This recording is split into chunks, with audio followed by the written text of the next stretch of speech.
Hello, my lovelies. We're now on to chapter 15 of my Great Granny Moo, and this chapter is called The Truth Hurts. So if you remember, Molly's collected the truth serum from Mama Patley, and they've now located Granny Moo, who's been caught and being held as the new queen of the tribe, and now they're going to try and get some information as to where the real queen is being hidden. So this is chapter 15, The Truth Hurts.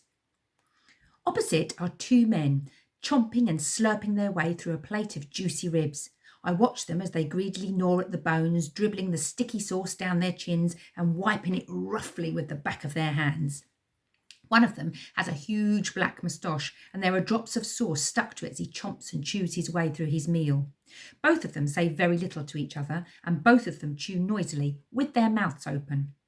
One of the men finishes a rib and throws the bone onto the floor. A dog scurries over and greedily steals the bone from under the man's feet. He gives the dog a kick, just missing it as it scampers nervously away. Sidonie gives me a quick glance from the corner of her eye without turning her head. I catch her eye and give her the tiniest of nods. I think I know what she's trying to tell me.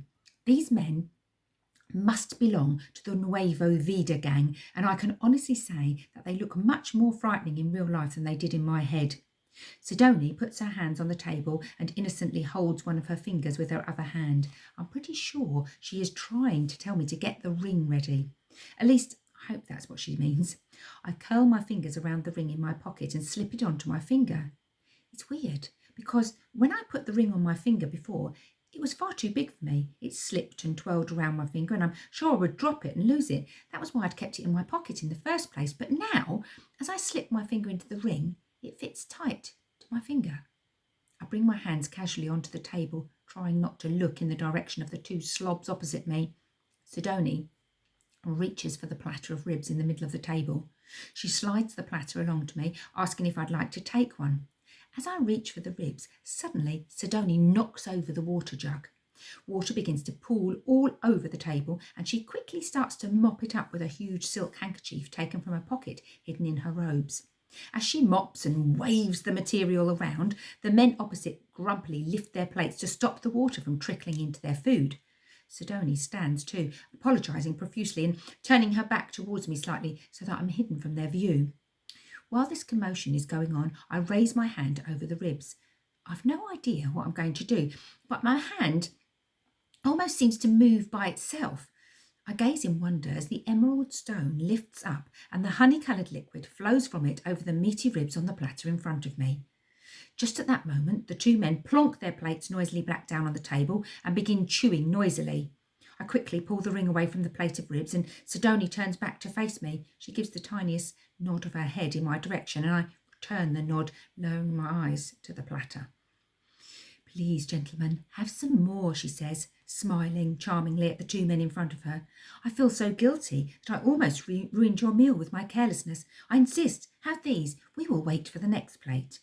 The two men grunt and say very little. They snatch the ribs greedily from the plate and continue eating noisily.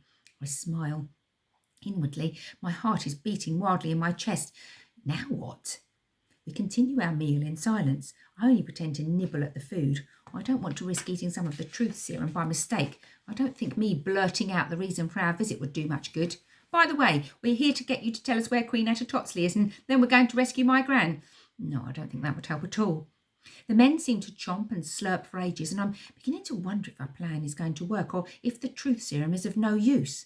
Suddenly, the man on the left begins to talk. He looks surprised, as if the words are coming out of his mouth without him being able to stop them. "We go tonight, midnight," he says in a gruff, heavily accented voice. "Yes, midnight," replies the other man, looking equally surprised at the sound of his own voice. "The island of Flores, 46 degrees south, southwest," says the first man. "Why you speak so loud, fatty?" says the second man. "Who you call fatty?" says the first man. "You," shouts the second man. "You so fat, you have backside like rhino." "Oh, see?" roars the first man, scraping back the bench, seat backwards and almost tipping it over. "Well, you so fat, your mama must have been hippopotamus." "You leave my mama out of this bum face," shouts the second man. Bumface, eh? Snarls the first man. You look in the mirror lately?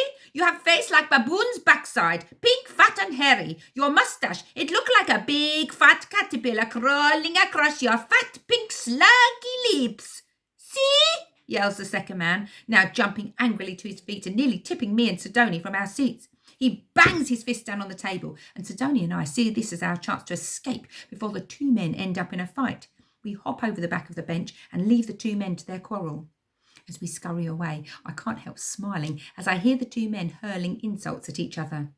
Well, I guess honesty isn't always the best policy, I chuckle as we weave our way out through the crowd. No, laughs Sidonie. Seems like the truth really does hurt. Next time we read chapter 16. See you.